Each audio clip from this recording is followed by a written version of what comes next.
जानते film industry में ही man का टाइटल किसे दिया गया और इस टाइटल को पाने से पहले ये एक्टर क्या करता था, आज हम जानेंगे इनसे जुड़ी हुई बहुत सी बातें। तो कहीं न जाए, बने रहिए वीडियो में हमारे साथ एंड तक। दोस्तों, आज हम बात करने जा रहे हैं फिल्म जगत के एक ऐसे पॉपुलर एक्टर की जिन्हें उनकी जबरदस्त एक्टिंग और डैशिंग बॉडी के दम पर फिल्म इंडस्ट्री में ही मैन के नाम से पुकारा जाता है। साथ ही आपको बता दें कि उन्होंने अपने करियर में सबसे ज्यादा फिल्म अपनी पत्नी हेमा मालिनी के साथ ही की है। धर्मेंद्र के बारे में जितना बोले कम है। उन्होंने सालों तक अपनी एक्टिंग से लोगों को एंटरटेन कर उनके दिलों और इंडियन सिनेमा पर राज किया। आज की इस स्टोरी में हम आपको धर्मेंद्र जी के उस पहलू से रूबरू कराएंगे जिसके बारे में शायद आप में से बहुत से कम लोग जानते होंगे कि किस तरह उन्होंने अपनी कड़ी मेहनत और लगन से बॉलीवुड में अपना एक सफल करियर बनाया। शायद इसी वजह से आज ये बॉलीवुड के सबसे लोकप्रिय और सम्मानित एक्टरों में से एक है। चलिए, बातें तो बहुत हो गई, अब जानते हैं धर्मेंद्र जी के बारे में कुछ अनसुनी बातें। तो शुरुआत करेंगे उनके बचपन से। दोस्तों, हमारे शेर दिल धर्मेंद्र का जन्म पंजाब के लुधियाना जिले में 8 दिसंबर 1935 को एक जाट सिख परिवार में हुआ। इनके पिता का नाम किशन सिंह था और वहीं अगर हम इनकी माँ की बात करें तो उनका नाम सतवंत कौर था। इनके पिता एक टीचर थे और माँ हाउसवाइफ। धर्मेंद्र के अलावा उनके घर में एक भाई थे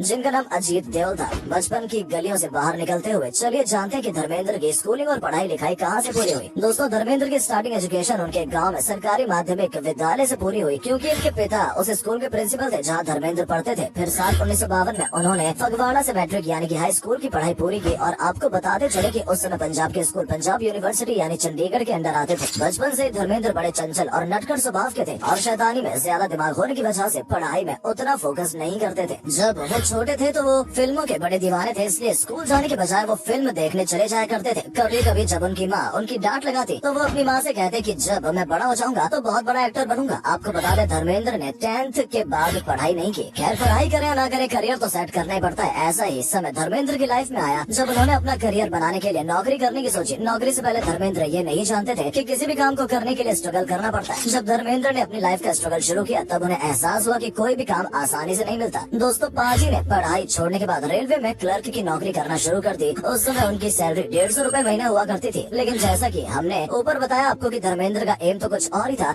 वो नौकरी नहीं बल्कि एक्टर बनना चाहते थे, इसलिए उनका मन रेलवे की नौकरी में भी नहीं लगा। अपने बेटे की इस लगन को देखकर उनकी माँ उनकी ताकत बनी और उन्होंने अपने बेटे को समझाया कि वो फिल्मों के लिए ट्राई करें। माँ का कहना था कि उनको जैसा मानो पंख मिल गए हो। इसी तरह उनकी तलाश तब पूरी हुई जब उन्होंने एक बार न्यूज़पेपर में एक एड देखा जिसमें ये लिखा था कि एक ऐसे न्यू कमर की जरूरत है जिससे एक्टिंग में इंटरेस्ट हो। उन्हें जब इस बात का पता चला तो उन्होंने ऑडिशन देने की सोची। आपको बता दें, उस समय ये ऑडिशन विमल रॉय और गुरदास जी ले रहे थे। जब वो पहली बार मुंबई टैलेंट हंट में ऑडिशन देने के लिए गए तो वो पहली बार में सिलेक्ट हो गए। उन्होंने इसके लिए कोई प्रोफेशनल क्लास नहीं ली थी, लेकिन उनका जज्बा ही उनकी ताकत था। साथ ही माँ के आशीर्वाद की वजह से उन्हें टैलेंट हंट की मैगजीन के लिए चुन लिया गया। संघर्ष अभी खत्म नहीं हुआ, वहाँ से उनका सही मायने में स्ट्रगल स्टार्ट हुआ। शुरुआती दिनों में उन्होंने बहुत कोशिश की लेकिन उन्हें फिल्मों में काम नहीं मिला। एक बार तो ऐसा हुआ कि पैसों की कमी से उन्हें रोड पर सोना पड़ा। फिर भी इस गबरू जवान ने हार नहीं मानी, बल्कि अपने जुनून के चलते घंटों घंटों पैदल चलकर हर एक प्रोड्यूसर और डायरेक्टर के घर और ऑफिस के चक्कर काटने शुरू कर दिए जिससे कि कुछ पैसे कमा सके। तो दोस्तों, ये तो थी धर्मेंद्र जी के स्ट्रगल की कहानी। आगे बढ़ते हैं और बताते हैं कि उन्होंने अपने एक्टिंग करियर की शुरुआत कैसे की। दोस्तों, कहते हैं ना, ईश्वर उन्हीं की परीक्षा लेता है जो उनके अपने होते हैं। धर्मेंद्र की परीक्षा का रिजल्ट आ गया और वो पास हो गए। मतलब ये है कि वो दिन आ गया जिसका धर्मेंद्र और उनकी माँ इंतजार कर रहे थे। और साल 1960 में उन्हें फिल्म दिल भी तेरा हम भी तेरा के लिए साइन किया गया। लेकिन ये फिल्म ज्यादा नहीं चल सकी जिसकी वजह से धर्मेंद्र जी को कुछ सालों तक काम न मिल सका। लेकिन 2 साल के लंबे इंतजार के बाद उन्हें साल 1962 में फिल्म मिली सूरत और सीरत। ये फिल्म उन्होंने नूतन के साथ की। उसके बाद साल 1963 में इन्होंने बंदरी फिल्म में काम किया और 1966 में दिल ने फिर याद किया। इसी तरह फिल्मों की लिस्ट बढ़ना शुरू हो गई और उन्होंने 1967 में दुल्हन एक रात की में काम किया। इसके बाद तो जैसे पाजी फिल्म इंडस्ट्री पर छा गए। एक के साथ एक फिल्मी एक्ट्रेसों के साथ मिलकर इन्होंने फिल्में साइन की। इन्हीं फिल्म एक्ट्रेसों की लिस्ट में अगर हम बात करें तो माला सिन्हा के साथ इन्होंने फिल्म अर्पण, पूजा के फूल जैसी फिल्मों में बेहतरीन रोल अदा किया। आगे इन्होंने आई मिलन की बेला, शादी जैसी फिल्में की। सायरा बानो एक ऐसा नाम जिसने उस समय फिल्म इंडस्ट्री के हर एक्टर की नींद चुरा ली थी। उनके साथ भी इन्होंने बहुत सारी फिल्मों में काम किया। साथ ही आपको बता दें कि धर्मेंद्र ने साल 1971 में फिल्म मेरा गाँव मेरा देश में काम किया था जो कि सुपर डुपर हिट साबित हुई। अगर बेस्ट जोड़ी की बात करें तो धर्मेंद्र और हेमा को हमेशा ही बेस्ट कपल के रूप में देखा गया, जो आगे चलकर उनकी पत्नी भी बनी। इस जोड़ी ने फिल्म इंडस्ट्री को बेहतरीन फिल्में दी जिसमें राजा जानी, सीता और गीता, नया जमाना, पत्थर और पायल, जुगनू, चाचा भतीजा, माँ और शोले थी। दोस्तों, धर्मेंद्र ने साल 1976 से लेकर 1984 के बीच में कई एक्शन फिल्मों में काम किया है जिसमें धर्मवीर आजाद, दोस्त, मैं इंतकाम लूंगा जैसी फिल्में शामिल है। यहाँ पर आपसे एक बात साझा करना चाहूंगा कि धर्मेंद्र ने अपनी लाइफ में एक से बढ़कर एक बेहतरीन फिल्में की और वो सुपरहिट भी हुई। लेकिन साल 1975 में आई फिल्म शोले ने धर्मेंद्र को सुपरस्टार सुपरस्टार बना दिया। ये फिल्म बॉक्स ऑफिस पर इतना धमाल मचा चुकी थी कि